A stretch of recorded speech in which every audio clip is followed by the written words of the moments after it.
बिहार के कई गांवों में, खासकर पुराने तालाबों, नदियों और गहरे पोखरों के पास बुजुर्ग आज भी बच्चों को एक डरावनी चेतावनी देते हैं।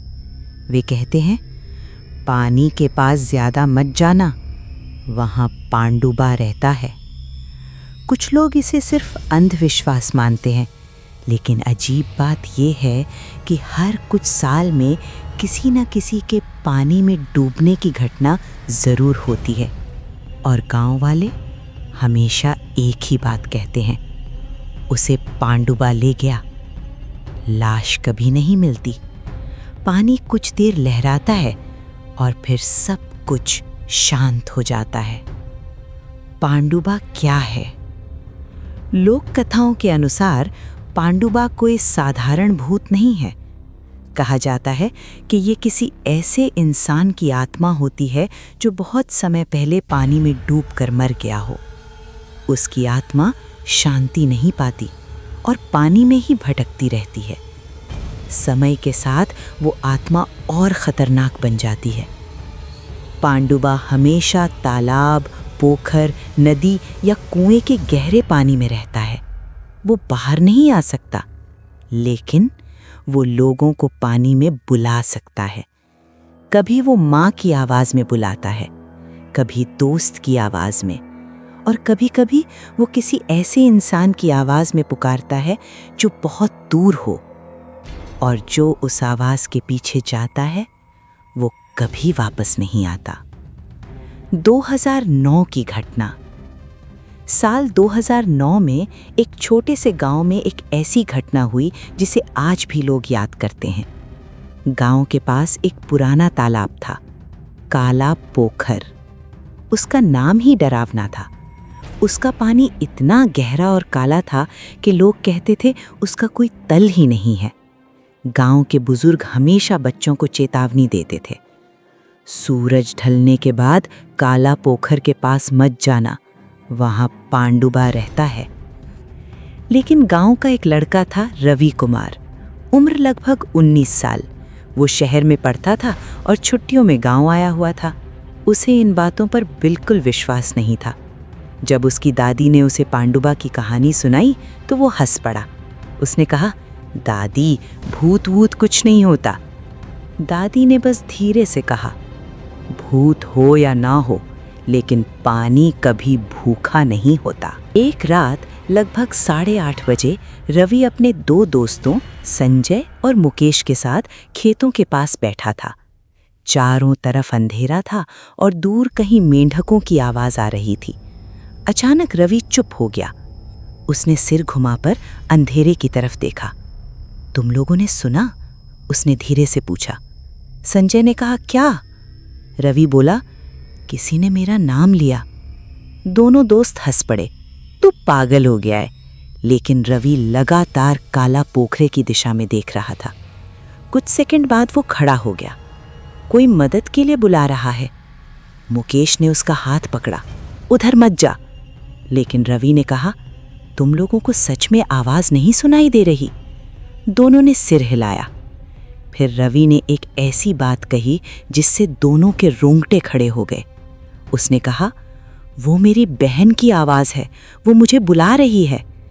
लेकिन उस समय उसकी बहन दिल्ली में थी। काला पोखर के पास। तीनों धीरे धीरे तालाब के पास पहुंचे। रात बिल्कुल शांत थी। पानी बिल्कुल स्थिर था, जैसे शीशा। फिर अचानक पानी के बीचों बीच गोल लहरें बनने लगीं, जैसे नीचे कुछ हिल रहा हो। मुकेश घबराकर बोला, चल यहाँ से चलते हैं। लेकिन तभी पानी की तरफ से एक बहुत धीमी आवाज आई। ऐसा लगा जैसे कोई पानी के अंदर से बोल रहा हो, रवि। संजय का दिल जोर से धड़कने लगा। आवाज फिर आई, इस बार और साफ, रवि बचाओ। रवि की आंखें फैल गईं। देखा, मैंने कहा था ना। वो पानी के और करीब चला गया। संजय चिल्लाया, रुक जा। लेकिन तब तक देर हो चुकी थी। पानी के नीचे कुछ था। अचानक तालाब का पानी अजीब तरह से उबलने लगा। छोटे छोटे बुलबुले ऊपर आने लगे और फिर कुछ ऐसा हुआ जिसे देखकर दोनों दोस्त जिंदगी भर नहीं भूल पाए। पानी की सतह के नीचे जैसे किसी इंसान का चेहरा उभर रहा हो, लेकिन वो चेहरा इंसान जैसा नहीं था। आंखें गहरी और पूरी तरह काली, और उसका मुंह धीरे धीरे खुल रहा था। तभी अचानक पानी के अंदर से एक जोरदार छींटा उठा और रवि चीख भी ना पाया। वो बस सीधे पानी के अंदर खिंच गया, जैसे किसी ने उसे नीचे से पकड़कर खींच लिया हो। उसके बाद संजय और मुकेश डर के मारे भागते हुए गांव पहुंचे। गांव वाले टॉर्च लेकर तालाब के पास आए। घंटों खोजा गया। फिर अगले दिन गोताखोर बुलाए गए, लेकिन रवि की लाश कभी नहीं मिली। काला पोखर फिर से बिल्कुल शांत हो गया, जैसे कुछ हुआ ही नहीं। आज भी गांव के लोग कहते हैं, रात के समय अगर कोई काला पोखर के पास अकेला जाए तो कभी-कभी उसे पानी से अपना नाम पुकारती आवाज सुनाई देती है, और अगर कोई उस आवाज का जवाब दे दे तो पानी में अचानक लहरें उठने लगती हैं। लोग कहते हैं पांडुबा अभी भी वहीं है, क्योंकि पांडुबा हमेशा अकेला नहीं रहना चाहता। उसे हर कुछ साल में किसी नए इंसान की जरूरत होती है। और सबसे डरावनी बात, कुछ लोगों का कहना है कि कई बार पानी से जो आवाज आती है वो रवि कुमार की आवाज जैसी लगती है। लेकिन सवाल आज भी वही है, क्या सच में पांडुबा ने रवि को पकड़ लिया था, या रवि अब खुद पांडुबा बन चुका है? रवि के गायब होने के बाद पूरा गांव डर के साए में जीने लगा। काला पोखर पहले भी डरावना माना जाता था, लेकिन अब लोगों ने उसके पास जाना लगभग बंद कर दिया। गांव के बुजुर्ग कहते थे, अब पोखर और भी खतरनाक हो गया है, क्योंकि अब वहां सिर्फ पांडुबा नहीं है, अब वहां 2 आत्माएं हैं।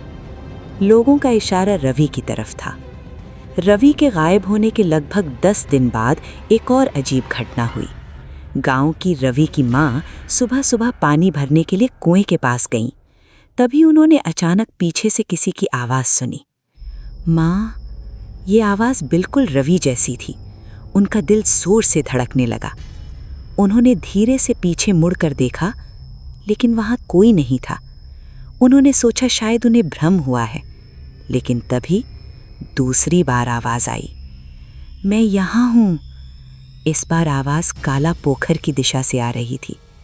रवि की माँ की आंखों में आंसू आ गए। उन्हें लगा शायद रवि जिंदा है। वो धीरे धीरे काला पोखर की तरफ चलने लगी, लेकिन तभी पीछे से किसी ने उनका हाथ पकड़ लिया। वो संजय था। संजय ने घबराकर कहा, चाची उधर मत जाइए। अगर आपने आवाज सुनी है तो समझिए वही है। रवि की माँ वहीं रोने लगी।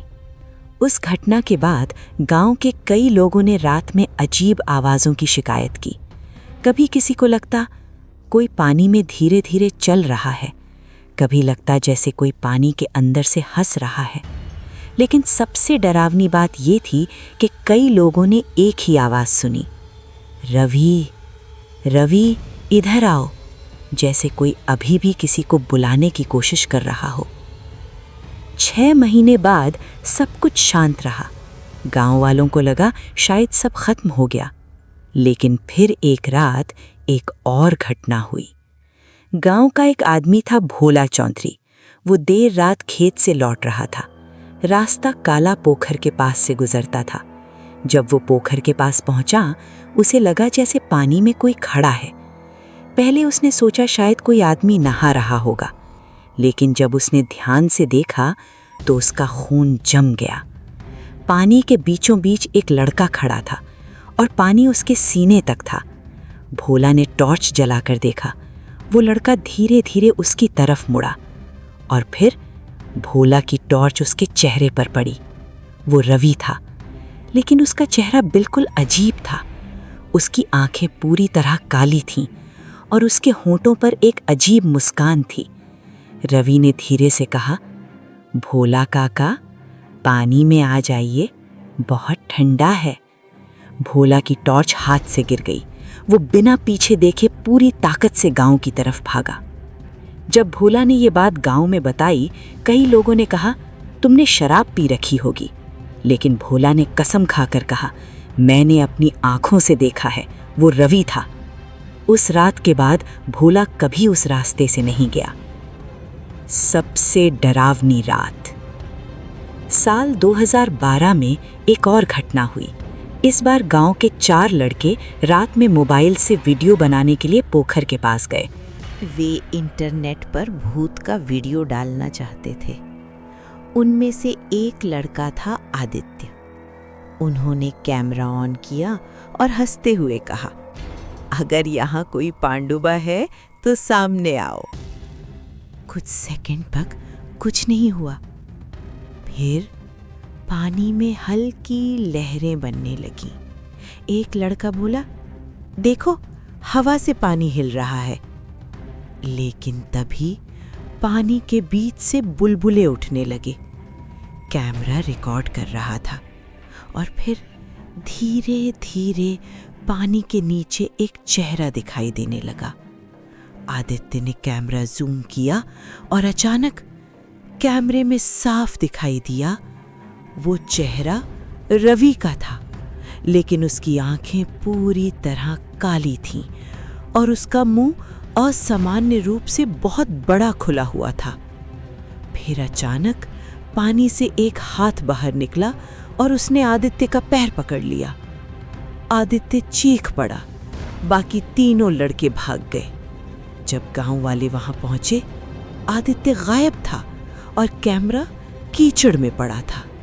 अगले दिन जब लोगों ने कैमरा देखा तो वीडियो में आखिरी चीज जो रिकॉर्ड हुई थी वो बहुत डरावनी थी।